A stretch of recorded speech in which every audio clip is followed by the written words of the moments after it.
wish, Chairman. All right. I think The director of IFMIS, Jerom Ochieng, who was reappearing before the engineer Nicholas Gumbo chaired committee, was taken to task to explain why there was password sharing as revealed by an audit report and why there was no straight channels in the system that automatically allows the user to access the second level of clearance if the first level is absent. at the decision-making level, let's even leave the system alone.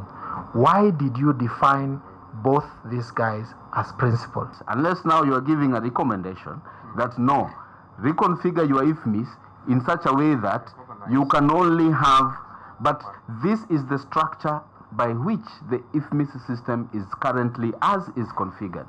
The committee also wanted to know how a user was able to make multiple entries in the system even after a letter instructing the system managers to withdraw her credentials. I think it is actually maybe more congratulatory that the thing was actually arrested on the very same day. An audit report on the NYS accounts showed that some of the accounts in use were not authorized by the Treasury.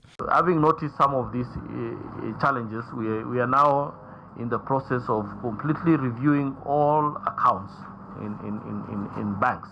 Rotich was asked to explain why Treasury increased allocations to the National Youth Service in a period of 3 years by more than 75%. The increment went from 3 billion shillings to 22 billion shillings in 3 years. From the committee's deliberations, it's apparent that the Ministry of Devolution and Planning was requisitioning on behalf of the National Youth Service a lot of money running into billions of shillings without an appropriate budget. As a result, they had a lot of money in their hands that they did not know how to use. The decision of Treasury to give additional funding to the Ministry of Devolution of 4 billion shillings was also questioned. What was provided or approved was 4 billion, of which 3.5 billion was on development and 500 million was for recurrent. The committee was also told that the decision to change the persons holding authority to incur expenditure came from the office of the Principal Secretary, then Engineer Peter Mangiti, through one John Munyoki.